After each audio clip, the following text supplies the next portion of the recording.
A paz do Senhor a todos, estamos na lição de número 9 da Escola Bíblica Dominical dos Jovens, a CPAD, Assembleia de Deus. E o título é O Conhecimento de Deus que Conduz ao Crescimento Espiritual. O texto do dia diz assim: Graça e paz vos sejam multiplicadas pelo conhecimento de Deus e de Jesus, nosso Senhor. 2 Pedro 1 e 2. A síntese: a fé no Senhor Jesus Cristo e o conhecimento dele, que levam ao crescimento espiritual, impulsionam os crentes a fazerem a diferença no mundo e perseverarem até o final. Nós estamos entrando aí na segunda carta que o apóstolo Pedro escreveu. Enquanto na primeira carta o apóstolo Pedro alertava, consolava os irmãos contra os efeitos externos que tinha contra a igreja. Aqui nós vamos estudar na segunda carta os problemas internos da igreja, que eram justamente os falsos mestres e falsos profetas, certo? Vamos fazer aqui a leitura do texto bíblico, está em 2 Pedro, capítulo 1, do versículo 2 a 11. Diz assim: Graça e paz vos sejam multiplicadas pelo conhecimento de Deus e de Jesus, nosso Senhor. Visto como o seu divino poder nos deu tudo o que diz respeito à vida e piedade, pelo conhecimento daquele que nos chamou por sua glória e virtude, pelas quais ele nos tem dado grandíssimas e preciosas promessas, para que por elas fiqueis participantes da natureza divina, havendo escapado da corrupção que pela concupiscência há no mundo. E vós também, pondo nisto mesmo toda diligência, acrescentai à vossa fé a virtude, e a virtude a ciência, e a ciência a temperança, e a temperança a paciência, e a paciência a piedade, e a piedade o amor fraternal, e o amor fraternal a caridade. Porque se em vós houver e aumentarem estas coisas, não vos deixarão ociosos nem estéreis do conhecimento de nosso Senhor Jesus Cristo. Pois aquele que não há estas coisas é cego, nada vendo ao longe, havendo esquecido da purificação dos seus antigos pecados. Portanto, irmãos, procurai fazer cada vez mais firme a vossa vocação e eleição, porque fazendo isto nunca jamais tropeçareis. Porque assim vos será amplamente concedida a entrada no reino eterno de nosso Senhor e Salvador Jesus Cristo. Então nós vamos nessa lição amanhã estudar sobre a importância do conhecimento de Deus, refutando o gnosticismo, conhecimento de Deus, conhecimento para a vida e piedade, vocação celestial e as preciosas promessas, Somos chamados por Deus, grandíssimas e preciosas promessas. A fidelidade de Deus à sua palavra, crescer requer diligência, desenvolvimento às virtudes cristãs, deixando de ser estéril e fazendo firme a vocação. Então, esses são pontos do 1 ao 3 e cada do ponto tem os seus subitens. Então, aqui nós vemos na leitura, o apóstolo Pedro ele diz que nós recebemos, Deus nos deu tudo, tudo o que é necessário para a gente viver uma vida de piedade, uma vida de amor, uma vida de dedicação, certo? Ele diz que nós, além de recebermos de Deus, quando os nossos pecados são perdoados, o Espírito Santo de Deus entra em nosso ser, então a gente recebe de Deus a presença do Espírito Santo, a orientação do Espírito Santo, e aí ele manda a gente acrescentar, ordena que a gente acrescente todas essas qualidades aqui. E uma vai levando a outra, Ele começa com a questão da virtude, e a virtude leva aqui a tradução de ciência, mas seria ao conhecimento, Ao conhecimento, esse conhecimento de Deus. E aí esse conhecimento leva à temperança, Que os jovens sabem o que é a temperança, é você ter a questão de saber dosar as coisas, Se a pessoa que tenha temperança. E a temperança, a paciência, né? Temos que ser paciente com os nossos irmãos, com os nossos amigos, aqueles que estão próximos a gente, com a nossa família. E isso leva à piedade, e a piedade, ou seja, a prática do bem, a prática de boas ações, e a piedade leva ao amor fraternal.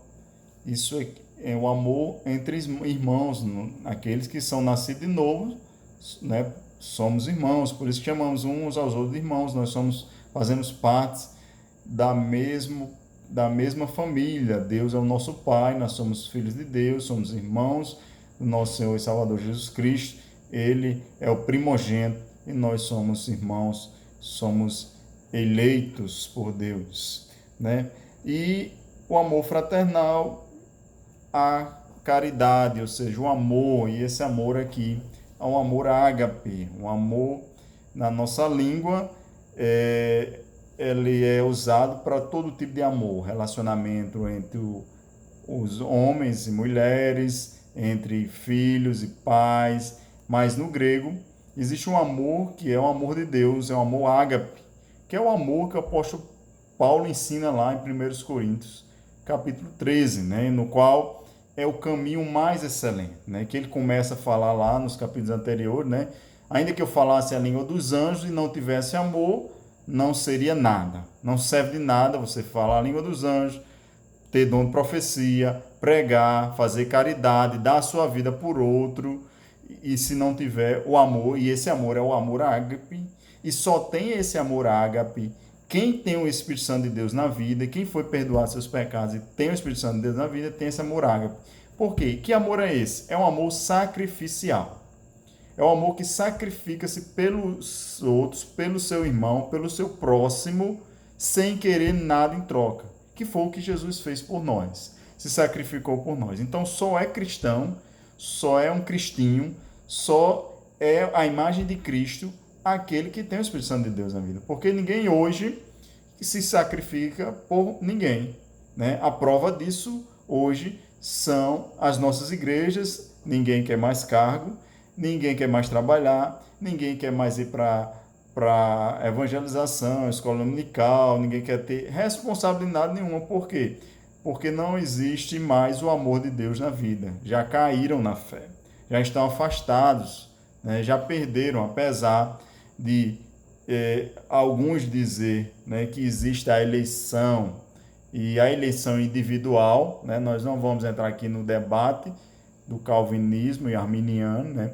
Eu acredito particularmente que tanto Calvino acertou muito, Arminio também acertou muita coisa, mas eu acredito que tanto Calvino como Arminio têm suas falhas. Eu não sou defensor de nenhum dos dois, até porque a Bíblia é clara em dizer aqui, o apóstolo Pedro, nessa leitura, é claro que a gente tem que lutar pelo esse amor, para que a gente não venha se tornar estéril, não venha fracassar, não venha cair. O apóstolo Pedro é um dos que diz que a gente pode realmente esfriar e cair e voltar ao vômito. Então, não existe, nós não acreditamos que o ser humano não pode cair, mas nós entendemos, né, muita coisa sobre o que o Calvino ensinou e sobre o que Arminio ensinou, mas eu fico aqui com o que está escrito na Bíblia, certo? E aí, por isso que nos dias de hoje existe a falta de amor, né?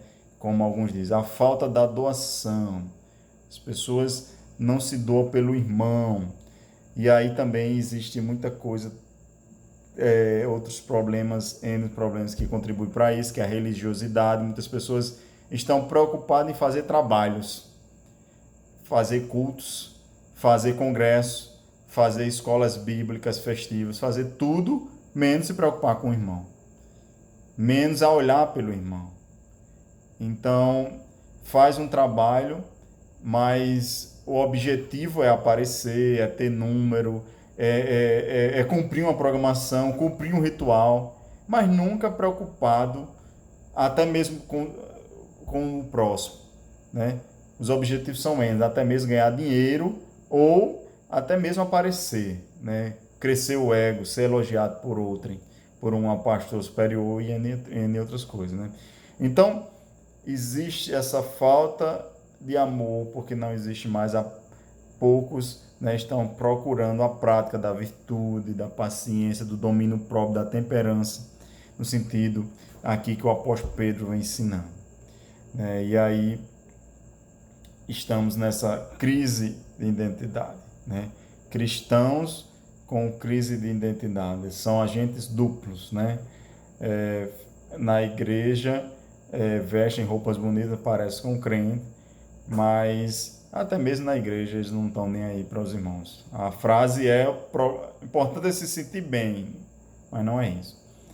O cristianismo não é individualista. O cristianismo olha para o irmão. O cristianismo olha para a necessidade do que está próximo. Esse é a lei e os profetas: amar a Deus sobre todas as coisas e amar o próximo como a ti mesmo. A santidade não é medida pelo grau de afastamento que você está das pessoas, ela não é medida pelas roupas que você usa, não é medida pela sua pregação.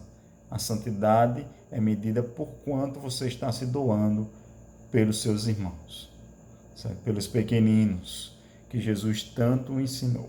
Certo? E ele traz também aqui uma introdução, eu acredito que vamos tratar mais sobre isso, sobre o gnosticismo, que eram pessoas que diziam ter uma revelação especial. Né? Temos muito nos dias de hoje, principalmente no meio da nossa igreja.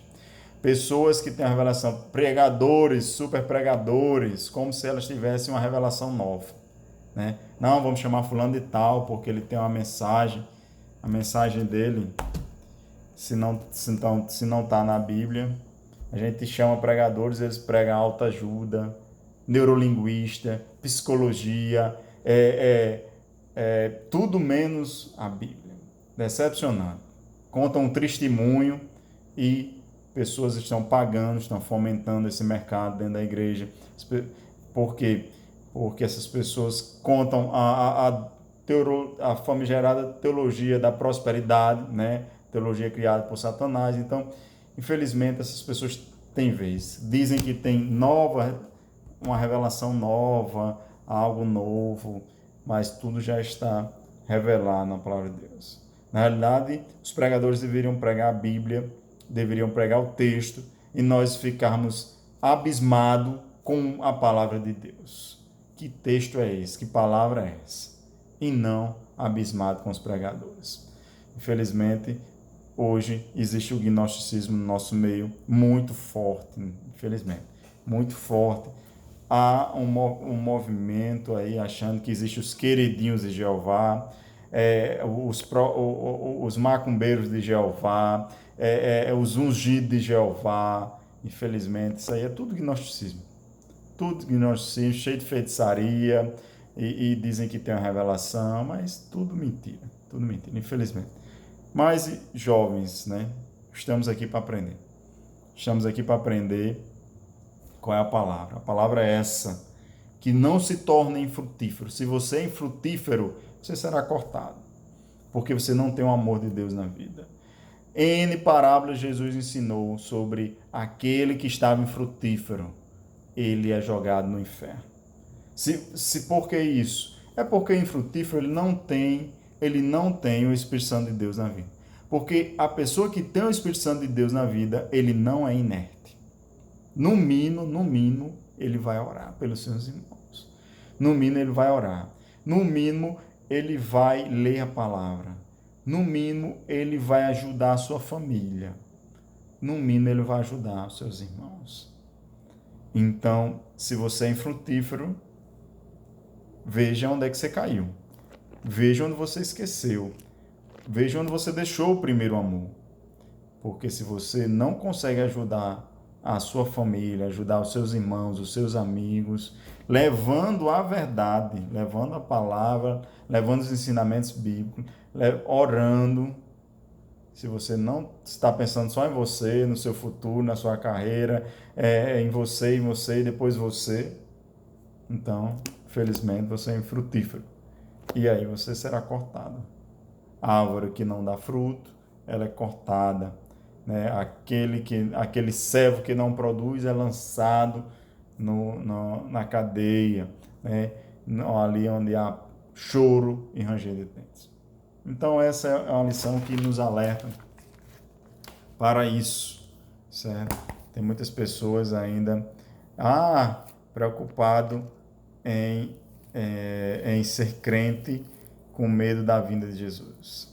Não, se preocupe com isso não. Se preocupe em se arrepender dos seus pecados. Se arrependendo dos seus pecados e orando a Deus, Ele terá misericórdia de você.